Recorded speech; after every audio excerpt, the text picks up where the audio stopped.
Mes chers compatriotes, mesdames et messieurs, chères mamans, chers papas, chères filles et chers garçons, comme il est de coutume depuis 1975, et malgré l'émergence de la COVID-19,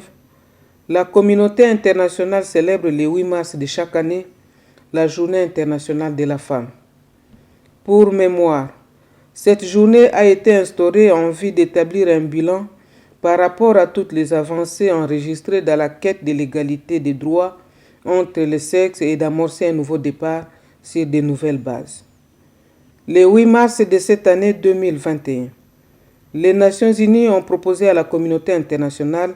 les thèmes d'orientation suivants. Leadership féminin pour un futur égalitaire dans le monde de la COVID-19. De ce thème international découle notre thème national, à savoir leadership féminin d'excellence, société égalitaire et numérique à l'ère de la COVID-19 en République démocratique du Congo. Mes chers compatriotes, ce thème national que je viens de vous présenter nous interpelle tous et toutes et nous demande d'accroître davantage les moyens et les opportunités à mettre à la portée de la femme afin de combler les gaps par rapport à l'homme dans un monde appelé à marcher grâce à l'information, surtout scientifique et numérique. Car d'aucuns ignorent que la situation sanitaire actuelle est marquée par la pandémie de maladies au nouveau coronavirus. La crise actuelle vient une fois de plus rappeler le rôle primordial de la femme dans l'encadrement de la famille comme cellule de base de notre pays.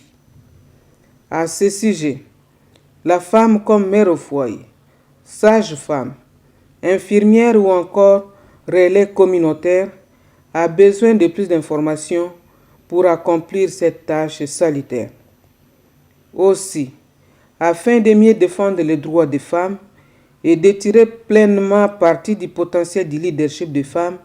en matière de préparation et d'intervention face à la pandémie,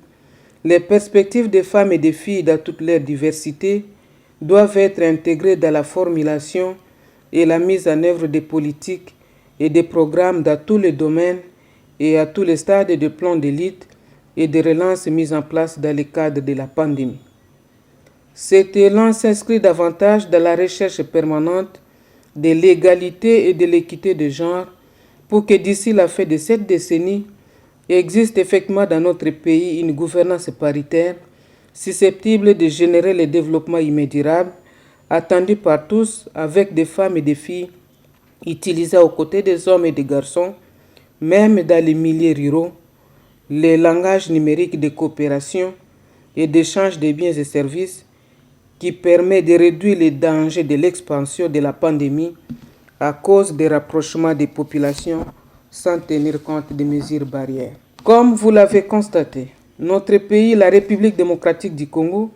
à l'instar des autres nations et de la communauté internationale, s'engage à travers les thèmes nationaux évoqués à mener des actions d'initiation et de formation en faveur de la femme afin d'augmenter la participation de la femme à la lutte contre la pandémie de coronavirus et les autres maladies mortelles qui menacent les Congolais et les Congolaises, à l'exemple d'Ebola, du VIH-Sida, de la tuberculose et du paludisme. Ainsi, je lance un appel à toutes les femmes,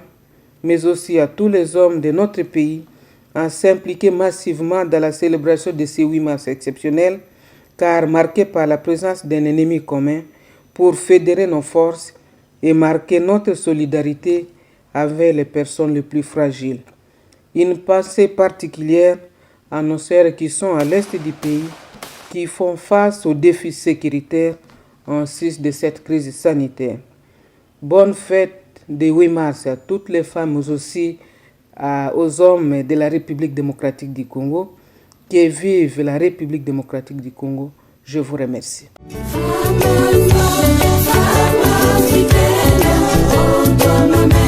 Je pense à toi.